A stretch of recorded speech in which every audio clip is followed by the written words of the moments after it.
Saudações e bem-vindo a mais uma edição da retrospectiva semanal. Hoje passamos em revista os acontecimentos que marcam este período com o analista residente, Carlton Cadeado, que é sempre bem-vindo ao nosso canal para esta breve apreciação daquilo que foram os principais acontecimentos da semana nos próximos minutos. Vamos começar com este acontecimento. Uma vez mais, o país está em luto. São cerca de 30 pessoas que morreram em 2 acidentes de aviação em menos de uma semana. Isto aconteceu primeiro em primeiro em Manica e a seguir foi na província de Tete. E o mais grave nisto tudo é que as pessoas que perderam a vida em Tete seguiam num caminhão por cima de mercadoria, sendo que quando o acidente ocorre, toda a mercadoria caiu sobre aquelas pessoas. Fala-se de mais de 15 pessoas que morreram naquele local. Muito boa noite a todos que nos acompanham. Boa noite para si, Boaventura, e para a equipa técnica. Boa noite, bom dia, boa tarde, conforme a hora. Exato. Eu fiquei profundamente chocado quando vi este acidente de Tete. E fiquei chocado porque eu disse, em tão pouco tempo, mal respiramos o fim da tragédia que vimos na província de Manica, já estamos a ver esta tragédia. Que, assim, as nossas estradas são de sangue. Por que tem que ter de sangue? E a resposta é sempre, em primeiro lugar, a mão humana, a culpa humana para este tipo de tragédias que são evitáveis. Infelizmente, estamos a chorar. O INATRO veio com um comunicado a enumerar uma série de irregularidades cometidas pelo caminhonista que conduzia a viatura que acidentou e matou cerca de 15 ou 17 pessoas na província de Tete. Onde é que estavam as autoridades ao longo do percurso por onde o caminhão passou? Essa é a grande pergunta. Mas antes de chegarmos às autoridades, porventura, somos nós, como pessoas, que temos a responsabilidade. Quando a gente entra na estrada, há muitas coisas na estrada, inclusive muitas coisas que nós carregamos antes de chegar à estrada. Então, não fazemos esse exercício de autocontrole primeiro. Não temos disciplina na estrada. Somos nós, pessoas. E eu estou a falar nós, pessoas, não estou a falar só dos motoristas e só dos cobradores que andam nesses carros. Não é? Eu estou a falar, inclusive, dos donos dos carros. Porque já vimos muitas vezes situações em que os donos dos carros são os primeiros a contribuírem para este tipo de situações. Porque são eles que contratam pessoas sem fazer a devida avaliação das pessoas. Não é? São eles que contratam as pessoas e põem a trabalhar em condições desumanas. São eles que exigem às pessoas, vamos dizer, receitas extraordinárias, diárias, para eles poderem... E estes jovens que estão na estrada, alguns deles, com a irresponsabilidade... A maioria. Exato, com a irresponsabilidade que têm, vão criando esse problema. Depois é que vêm as autoridades.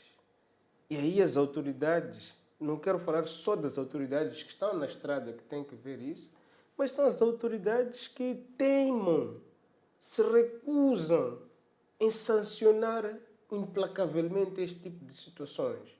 Para que as pessoas, se não querem aprender pela sensibilização, que aprendam pelo medo. E eu defendo essa... Mas como é que as autoridades vão sancionar estas irregularidades se... Em Tete, concretamente, o que se diz é que aquele tipo de transporte é o único meio disponível. Pessoas são transportadas em caminhões por cima de mercadorias. Tudo bem, Boaventura. Essas pessoas sabem que não podem fazer isso. Eu vou lhe dar um exemplo que aconteceu pessoalmente comigo. Na travessia de Canhaca para Maputo, de regresso. Boaventura, doeu no coração ver uma mãe com 2 crianças, uma ao colo e sem o colete de salva-vida. Porque o barco já tinha ultrapassado a lotação e aquelas pessoas estavam a entrar ali. Doeu-me aquilo, insurgi-me, liguei para muitas pessoas, inclusive alertei sobre isso, pus a informação no Facebook. Passado algum tempo recebeu-se, e já estávamos no meio do mar, a sair de Canhaco. Há uma ordem para mandar voltar e para descer as pessoas. Boaventura, eu fui altamente criticado Por quem? pelas Tripulação? pessoas que estavam ali no barco. Passageiros. Passageiros. E veja só qual é a resposta que eles me deram. Você está a gingar aqui, você não sabe o que é my love no mar.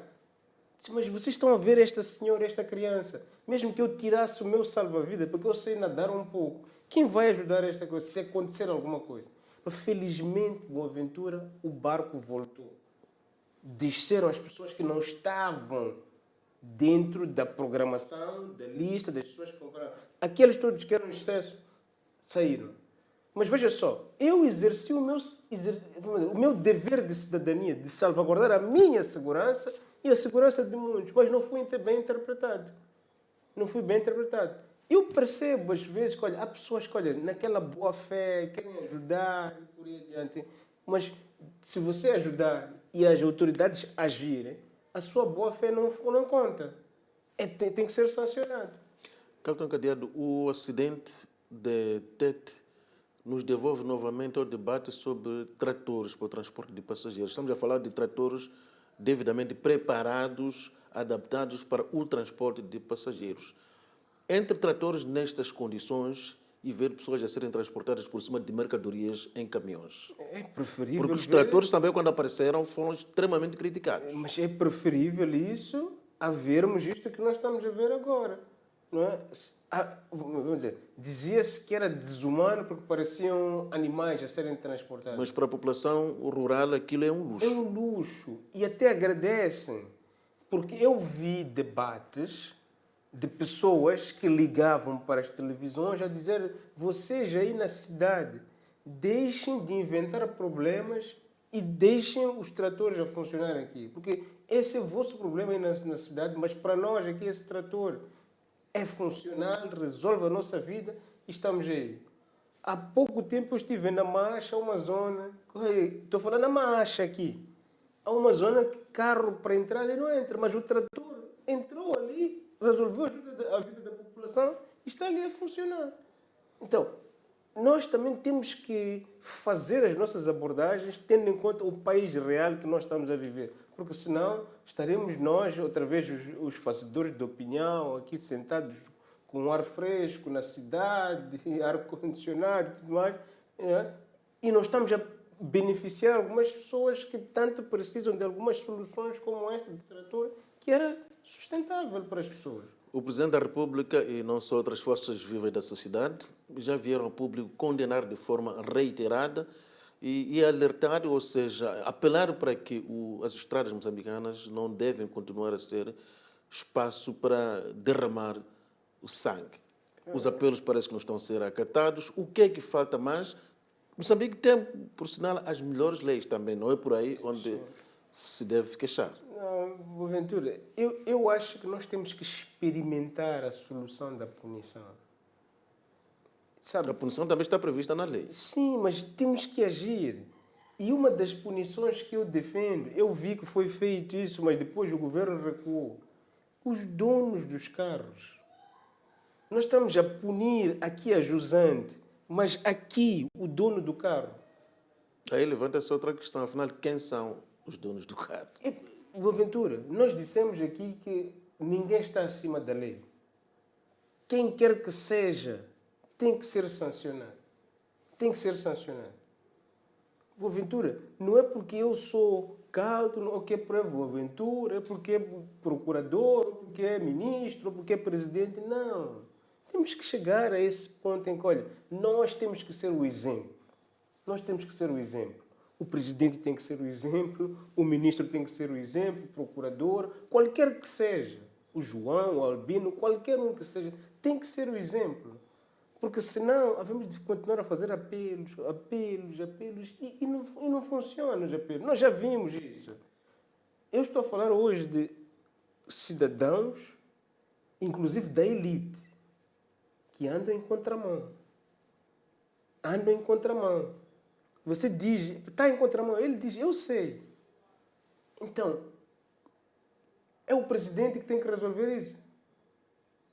A culpa é do governo. A culpa é do partido que está no poder. Não.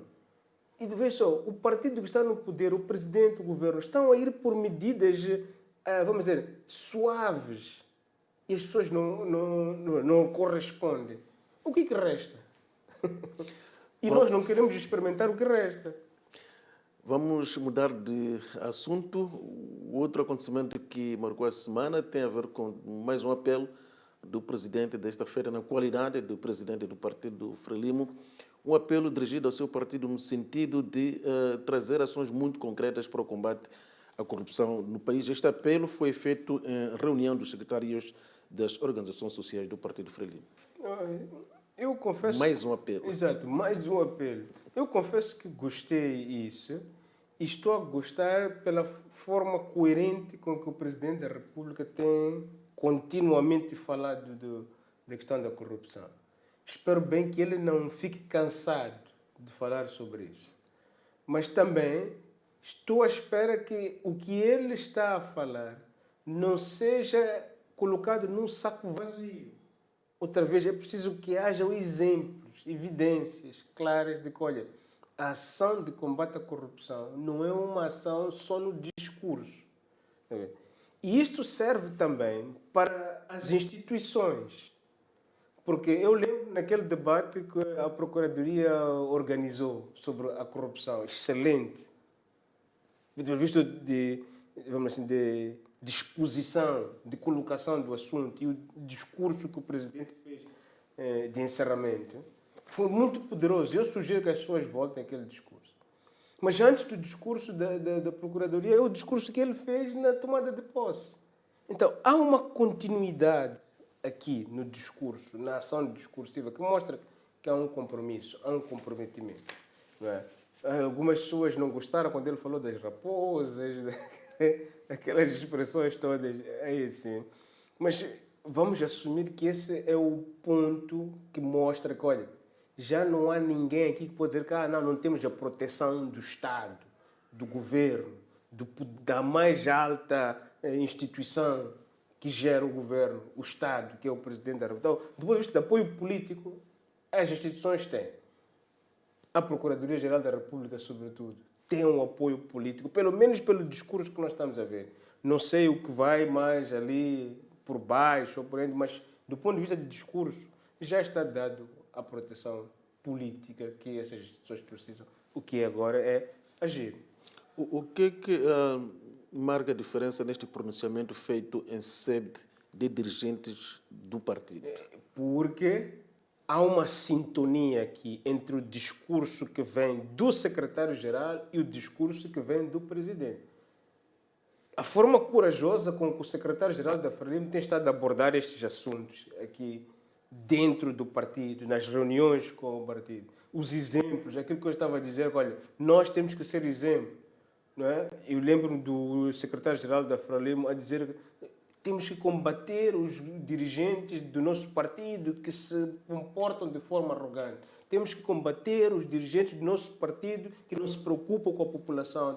Veja só, um discurso que aponta que, olha, comportamentos desviantes não queremos e não vamos tolerar. Numa das vezes até foi num tom ameaçador e que dizia que, olha, não é por facto de você ser o eleito cabeça de lista que você não pode ser removido.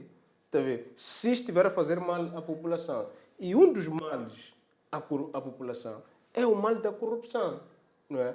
E isto significa também dizer que mesmo o secretário-geral, quando falou das questões de corrupção dentro do partido ou dos membros da Frelimo, do partido Frelimo, não é? Que, para mim, foi uma das coisas interessantes de ver, porque mostra uma certa coragem de abordar este assunto, quando no passado havia um certo receio de abordar este assunto, sobretudo no público, porque se nós fizermos isso no público, estamos a denegrir o nosso partido. Se fizermos isso em público, depois os nossos membros já não vão trabalhar pela vitória do partido. Não é? Então, se há este sinal, é outra vez, olha, há um comando político forte que está a dizer, companheiros, não é para vocês ficarem no conforto, porque nós não demos o conforto político.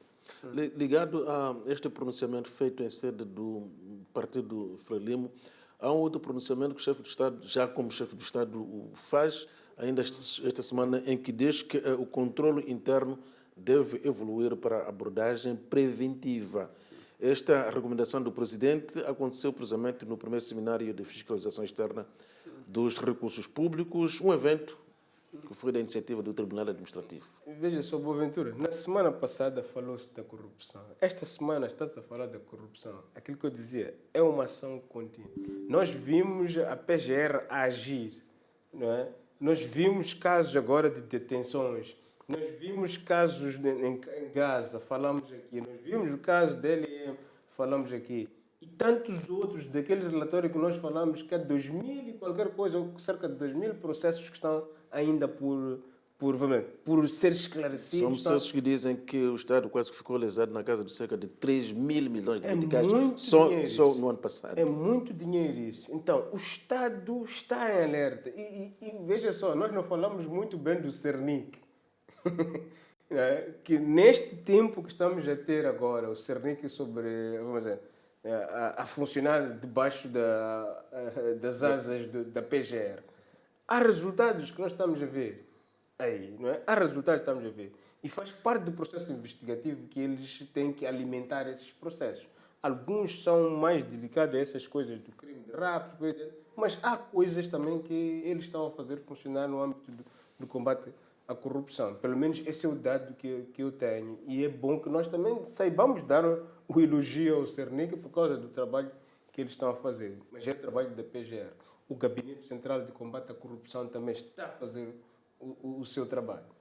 Agora, ao falar no Tribunal Administrativo, é bom que a gente diga que há uns anos nós falamos mal da Assembleia da República porque não fazia o seu trabalho de fiscalização do governo, sobretudo no que diz respeito às contas, e incentivamos o fortalecimento do Tribunal Administrativo. Só que, para a surpresa de muitos, hoje estamos a ouvir dizer que até o Tribunal Administrativo, que é o fiscal dessas coisas, está com o problema de corrupção. Não é? É verdade que ainda está na fase de investigação, de acusação, eventualmente. Não é? O que é bom também é que a própria instituição do Tribunal Administrativo é que despoletou o assunto, o que significa dizer que o controle interno deles, não é? Está a ser ético, está a ser proativo, não é? Não está à espera de virem as pessoas de fora para vir denunciar os problemas aqui, ou se houve pessoas que denunciaram, eles foram os primeiros a colocar-se disponíveis para serem investigados. Então, isso é bom porque o fiscalizador, afinal de contas, não tem um fiscal. Eu ouvi isso naquela conferência da PGR. Quem fiscaliza o fiscalizador? Porque o fiscalizador é que anda a correr atrás das contas, mas depois agora estamos a descobrir que o fiscalizador também está envolvido em atos de corrupção. Então, quem vai fiscalizar o fiscalizador para não entrar em atos de corrupção?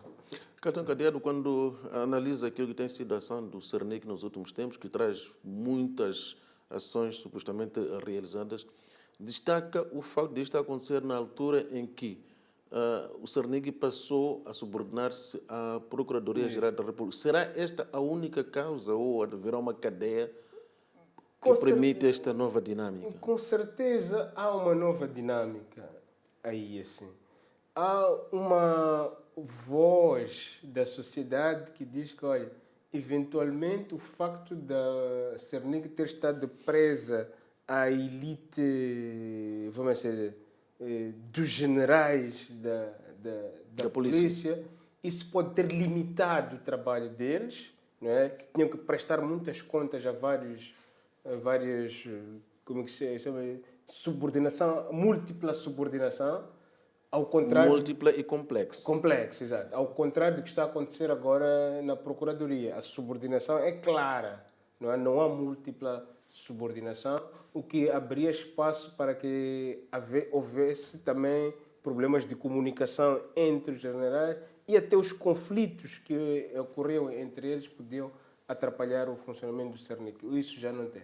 Mais coisas, mais fatores, se calhar ainda precisamos de mais tempo para saber, para perceber, não é? Porque um dos fatores que muitos falávamos era sempre a questão da desmotivação, porque os salários, porque os procedimentos, as promoções, aquelas coisas todas que nós sabemos. Então, são múltiplas coisas, como dizia assim, mas um dia vamos ter, se calhar, mais tempo para ir investigar a fundo isso. Mas agora que está aqui na PGR, estamos a ver alguns resultados em tão pouco tempo. Espero bem que não sejam resultados, vamos dizer, para o inglês ver agora e depois desaparecer. Né? Acho que devia ser uma coisa contínua. Finalmente, o ano letivo 2026 se iniciou. Isso aconteceu precisamente esta semana. Portanto, o início efetivo, depois de um adiamento por longo tempo, originado, forçado pelas cheias que afetaram de forma muito particular neste 2026 a região sul do país. E uma das grandes novidades neste ano letivo 2026 tem a ver com a reintrodução das disciplinas de moral e também cívica, patriótica no Sistema Nacional de Educação. Isto, de uma ou de outra forma, se liga aos assuntos que acabamos de trazer aqui quando falamos da corrupção. Eventualmente, é um fenómeno que também pode resultar da falta destes valores que finalmente o governo decidiu trazer de volta. Ventura, muito bem. Esse é o esforço do governo para corrigir um erro do passado. Um erro que nunca devia ter sido cometido. Foi cometido e durou por muito mais tempo. Sim, esse foi um erro. O governo tem que dar a mão à palmatória aí. E nem vale a pena dizer que fomos impostos. Não. A soberania de um Estado é você decidir o que você quer. Está a ver? Porque houve essa tal imposição. Houve essa imposição. Obrigaram-nos a remexer os nossos textos aqui assim. Né? Uma das coisas que eu vi, por exemplo, é até da história de Moçambique. Da história de Moçambique, que tivemos que mexer. Agora, o currículo de um país, de um Estado, é uma questão de soberania. Mais do que ser uma questão de soberania, é também uma questão de segurança. Então, como é que você se coloca vulnerável até esse nível? De tirar coisas que são fundamentais para gerar, vamos dizer, ética, né? Sentido de cidadania num Estado. Quando os outros estavam a fazer, nós estamos a tirar. Os outros estavam a dar certo, nós estamos a tirar. Será que não somos tão patriotas, tão nacionalistas para saber bater a mesa e dizer que não, isto aqui mexe com o nosso Estado, mexe com a nossa história? Da mesma forma que nós tivemos a coragem de dizer que nós não tiramos a arma da bandeira. Por que não tivemos a coragem de dizer que, companheiros, não. O nosso ensino, as nossas prioridades, o que nós queremos é isto. Só porque eles nos põem dinheiro. Não, a soberania tem que ser salvaguardada nesses casos. Mas ok, independentemente do erro que foi cometido no passado, pelo menos estamos a assumir que temos que corrigir este erro, já é muito bom. Qual é o problema daqui para frente? Ou qual é o desafio daqui para frente? É que os professores não podem nem devem dizer que a responsabilidade da moral e ética, educação cívica é apenas do professor de ética, moral e educação. Porque nós temos uma crise enorme de falta de autoestima como professores. E esta frase não é minha, é de uma discussão profunda dentro do setor da educação, que está a dizer que, olha, o professor coloca-se, mesmo sabendo que é da profissão nobre, fica toda hora a reclamar. E esquece-se que, olha, quando ele fizer o trabalho certo, não é? Educação, conteúdos técnicos, mas também de cidadania, está a preparar inclusive para o seu próprio filho. Mas o que é que ele faz? Pura e simplesmente se desleixa, diz que não tem incentivo, não há moral, não há não sei quanto. Pensa que está a punir o governo, o Estado. Quando no final do dia, o filho do governante pode ir a uma escola privada, mas ele não consegue levar o filho para a escola privada. E amanhã é o filho dele ou dela, professor, que é vítima desse mesmo sistema que ele não quer ajudar. Agora, porque, Boaventura, peço imensas desculpas, eu não sou rico, não tenho muitas posses e tudo mais. Não é? Mas, no final do dia, eu sei que eu tenho que consentir alguns sacrifícios. E cresci nesse ambiente, olha, primeiro os sacrifícios, os benefícios virão. Mas se não vierem, eu tenho consciência tranquila de que fiz a minha parte e é isso que deve guiar. O professor Kelton Cadeado, estamos a falar com o professor em relação a Eu este sou tema. professor. O professor Kelton Cadeado quer dizer de forma clara que nestes 50 anos, na verdade, da independência nacional, porque a remoção destas disciplinas dura mais ou menos cerca de 50 anos, logo a seguir a proclamação da independência nacional. Portanto, a moral, portanto, a educação moral, cívica e patriótica fez mal, portanto, fez falta à sociedade moçambicana. Não, fez falta, sem dúvidas. Sem dúvidas. Boaventura, eu estudei no período pós-independência. Nós tínhamos aulas, nós íamos ao aeroporto, é verdade que era um contexto fechado, de partido único, por exemplo. Nós íamos ao aeroporto para ir receber o presidente que vem de fora. Nós líamos no nosso livro, cantávamos músicas para falar das nossas províncias, hino nacional. Hoje isso parece ser opcional. E limpava as vossas escolas. Limpávamos as nossas escolas, nem só as escolas, Boaventura, nas nossas casas, no prédio, no bairro. Hoje você diz isso, é maltratado pelas pessoas. Se existem alguns sítios com exceção, é mesmo por exceção. Hoje os jovens não querem saber disso. Mas por quê? Porque não foram treinados nisso. Eu defendo a cópia fiel do que o Paul Kagame faz no Ruanda.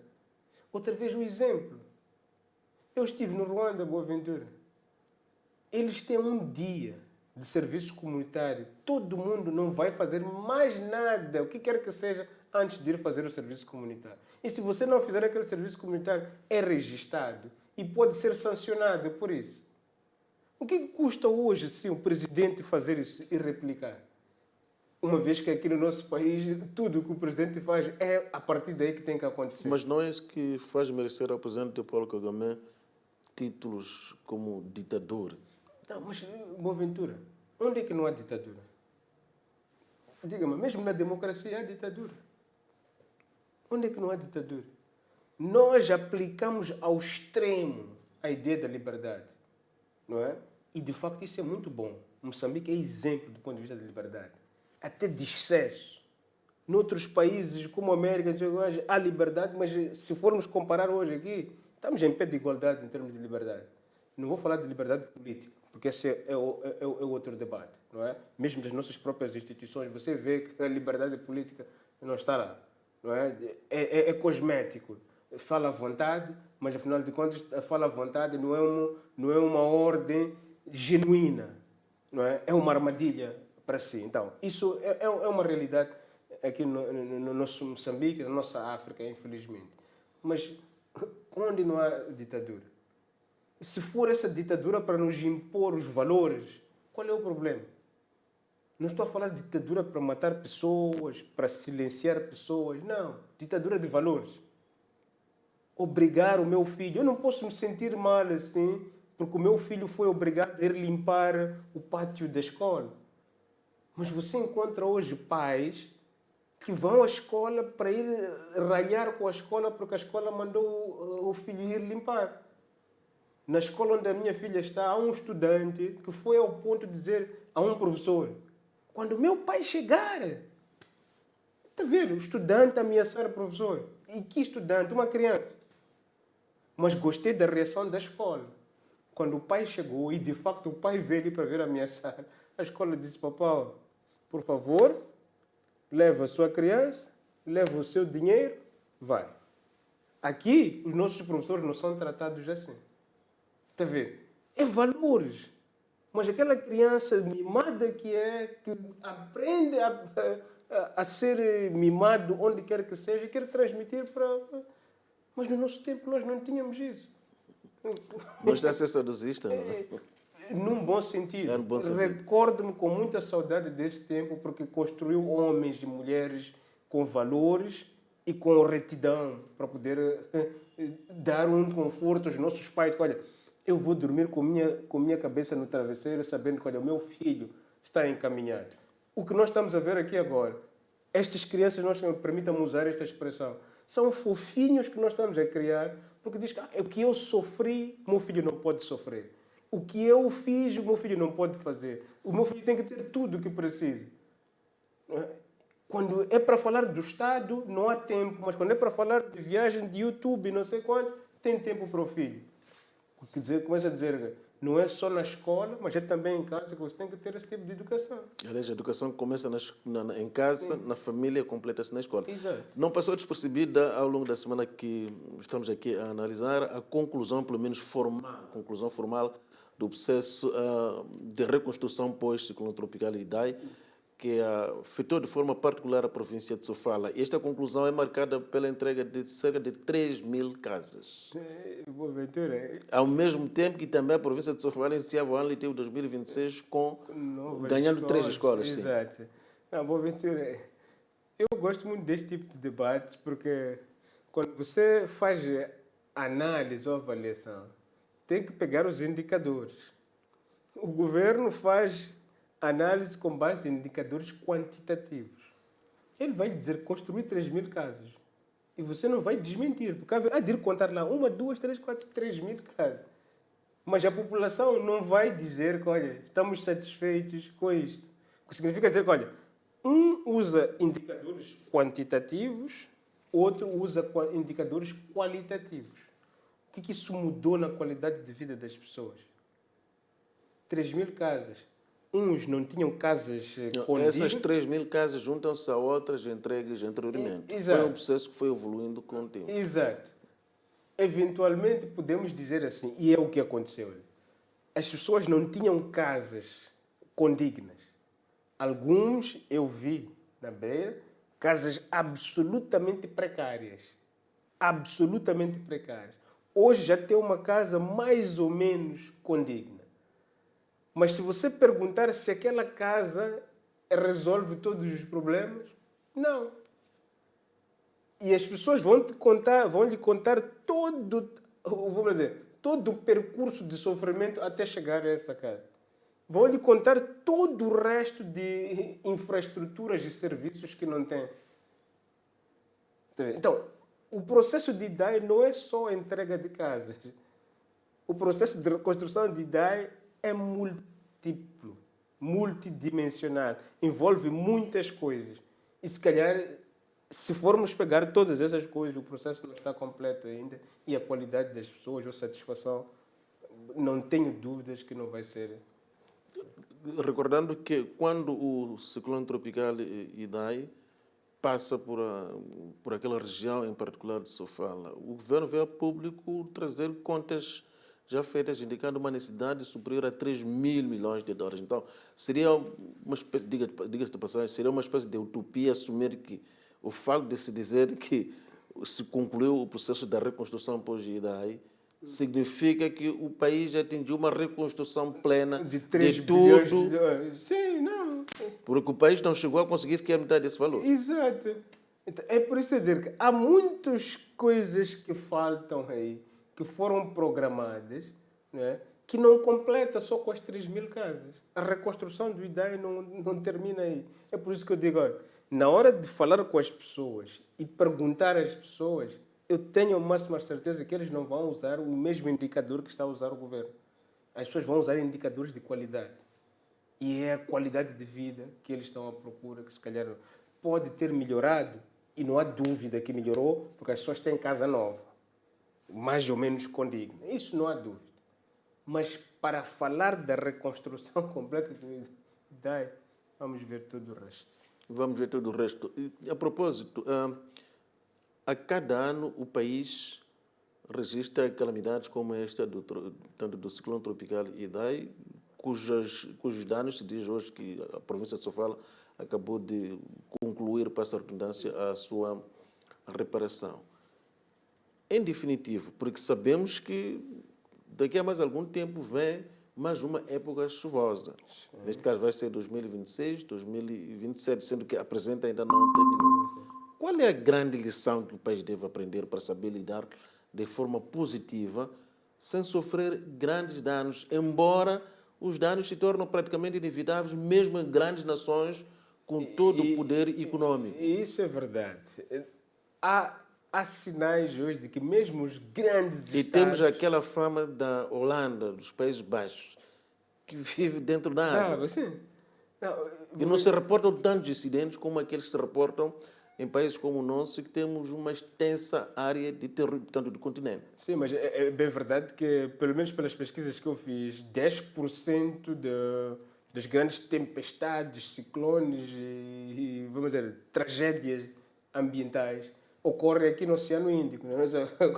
Nós somos vítimas, não é? Algumas das vezes até não sofremos tanto porque, infelizmente para nós, mas infelizmente para Madagascar, eles acabam apanhando ali e quando chega aqui não chega com a mesma força, ou se chega também, às vezes mesmo apanhando Madagascar, quando chega aqui chega com muita força.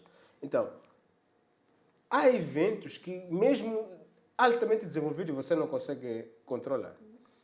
Mas há uma lição que eu estou a tentar, vamos dizer, forçar para que nós reflitamos.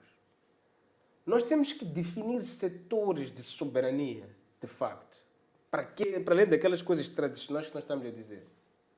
Eu defendo que seja educação, saúde, defesa e segurança, comida, defesa e segurança e emergências ambientais. Se você tiver uma população educada, com saúde, comida à mesa, esses vão ser um elemento muito bom para a segurança. Não há de haver insatisfação nem motivo para você criar instabilidade ou segurança. Estou a falar de segurança pública e de segurança do Estado. Não vai haver ameaça interna. E depois, quando você tiver essas pessoas educadas e tudo mais com segurança, todos eles terão um sentido de que temos que participar na defesa ou na proteção do nosso Estado em caso de mudanças climáticas ou tragédias ambientais. Agora já vemos uma boa reação das pessoas de apoiar a solidariedade interna. Mas mais do que criarmos estes setores importantes de soberania, eu estou a defender que, olha, você tem que pegar os recursos naturais deste país e dizer que, olha, para estas 5 áreas estratégicas, 20% da exploração do ouro tem que ir para ele. Ou 10% da exploração do gás tem que ir para as Forças Armadas. Num caso mais extremo, a gente diz que, olha, minas A, B, C, D vão para o Ministério da Educação. É verdade que não é o Ministério da Educação que vai lá explorar, porque não é a vocação deles. Mas tem que ser um negócio, uma área para esses. Então, este quinto pilar, que é o pilar das mudanças climáticas, é esse que vai alimentar as condições que nós precisamos para reagir, para mitigar. Em vez de ficarmos aqui de braços estendida, quando falamos de independência econômica, essa é outra contradição grande que o Presidente está a fazer. Falamos de independência econômica, mas estamos de mão estendida para pedir apoio para nos ajudar a mitigar os efeitos das mudanças ambientais, mudanças climáticas. Onde nós podemos financiar as Forças Armadas para terem helicópteros de resgate. Veja só a África do Sul, ao mesmo tempo que estava a passar mal com aquelas últimas chuvas, ainda foi capaz de mandar o helicóptero das Forças Armadas sul-africanas com homens e mulheres sul-africanas para vir nos ajudar. Por quê? Por quê? Por que nós não podemos ter essa capacidade para nós podermos ser soberanos? Porque essa capacidade, essas pessoas que entram aqui, nós não sabemos o que mais eles estão a fazer aqui. E nós estamos a falar de soberania. O professor Calderon Gadeiro está a admitir a possibilidade do país passar a pensar inclusivamente num fundo de emergência. O fundo de emergência pode vir, mas, Boaventura, são as capacidades primeiro. São as capacidades primeiro que você tem que ter. Nós vimos isso em Cabo Delgado, lutar contra o terrorista. Os nossos jovens diziam-nos, companheiros, dêem-nos apenas as capacidades, nós vamos fazer o trabalho. Então, a mesma coisa tem que acontecer quando é para salvar pessoas. A solidariedade pode vir. E nós já vimos em outros cantos do mundo. Não é mal vir a solidariedade. Nós vimos quando houve terremoto no Afeganistão. O Afeganistão é um país com as mesmas condições de subdesenvolvimento como muitos outros. Está a ver? Mas você não vê Por exemplo, quando acontecem tragédias dessas na América, na Itália, na França, e tudo mais, a América mandar medicamentos para ir ajudar a França.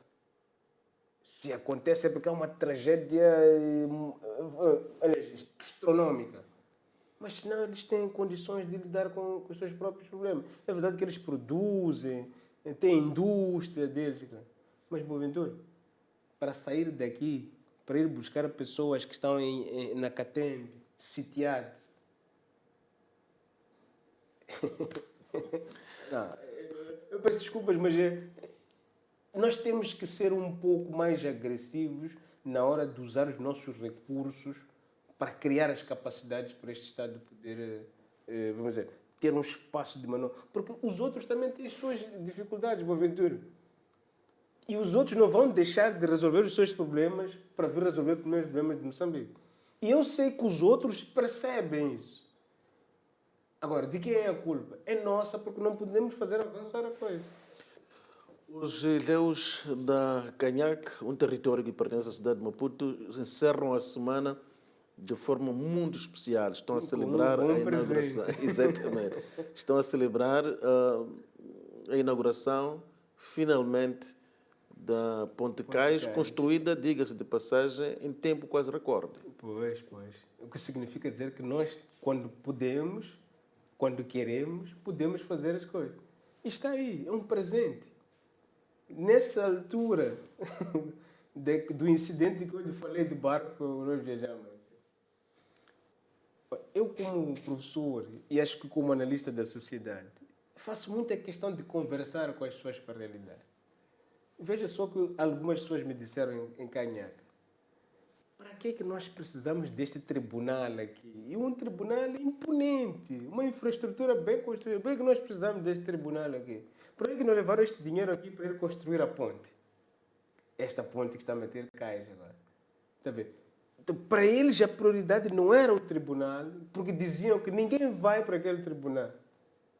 Então gastaram dinheiro para nada. Não nos perguntaram se nós queríamos isto aqui. E veja só o sentido de democracia, de cidadania que as pessoas têm quando as coisas lhe doem. Quando as coisas lhes doem. Eu não sei se agora com essa coisa dos acidentes, que já morreu tanta gente, tinha que começar a doer. Mas não estou a ver a mesma reação como eu vi com as pessoas de Canhaca, quando disseram que não, nós não queremos este tribunal aqui, nós queremos a Ponte Cais. Porque é isto que vai nos dar qualidade de vida. Então, estão de parabéns o Conselho Municipal, o Conselho Autárquico, está de parabéns o Governo, não é? Os parceiros, por aliviarem o sofrimento daquelas pessoas. Talvez agora já teremos mais do que... Porque eles diziam outra coisa, que eles diziam, se você levar esse dinheiro, construir a Ponte Cais e comprar mais um barco. Então, um barco fica ali, vem para aqui. Outro barco fica aqui, vai para ali. Então, vão se cruzar assim. A nossa vida vai melhorar. É o que as pessoas estavam a dizer. Vamos esperar que este seja o processo para chegar até essa situação em que as pessoas, de fato, se sintam integradas. Porque eles estavam a dizer que nós estamos a ser excluídos dos benefícios do desenvolvimento. Então, se for por aí, olha, é para celebrar e temos que festejar com os ilhéus de Canhaca. Os ilhéus já têm a ponte e logo a seguir temos outro grande desafio que tem sido de outros setores no país. A questão de garantir a manutenção, porque sem manutenção não sei quanto tempo vai durar esta Ponte Cais. Não, pelo menos pelas notícias que eu vi, estão a falar de 50 anos de vida. É o que foi projetado. São 50 anos de vida, mas com uma manutenção garantida. Exato, com uma manutenção garantida. E costumamos pecar muito na manutenção. Exato. Esse é um grande carcalhar de Aquiles e espero bem que os ilhéus ajudem a fazer a manutenção. Espero bem porque Canhaca é parte do município de Maputo. É um distrito municipal, né? Que haja também da parte do Conselho Municipal, das receitas, dos planos e tudo mais, uma atenção especial para que a infraestrutura que custou muito dinheiro não seja danificada por falta de manutenção. A atenção especial passa por evitar aquilo que, por exemplo, está a acontecer com a ponte de Caia, tanto que liga praticamente o país inteiro no Rio Zambeze, em que há uma série de componentes que foram pura e simplesmente roubadas e isto põe em causa a estabilidade da ponte. Esse é um grande problema, infelizmente, Boaventura. Aqui, para quem desce para baixo, assim, você vai ver aqueles canais de escoamento de água metálicos que tem ali. Assim. As sarjetas. As pessoas estão a tirar. Então, isso outra vez é cidadania. Cidadania. Está a ver? E não é porque as pessoas são pobres ou porque não têm recursos por aí adiante que vão fazer um dano como esse. Então, é muito desafio para mim. E eu entendo quem está a governar este país. Olha, muitas boas intenções, mas do outro lado... Professor Carlton Cadeira, muito obrigado pela sua disponibilidade para fazer estas análises. São análises que têm a ver com aquilo que, na nossa ótica, na nossa perspectiva, são os acontecimentos que marcaram a semana.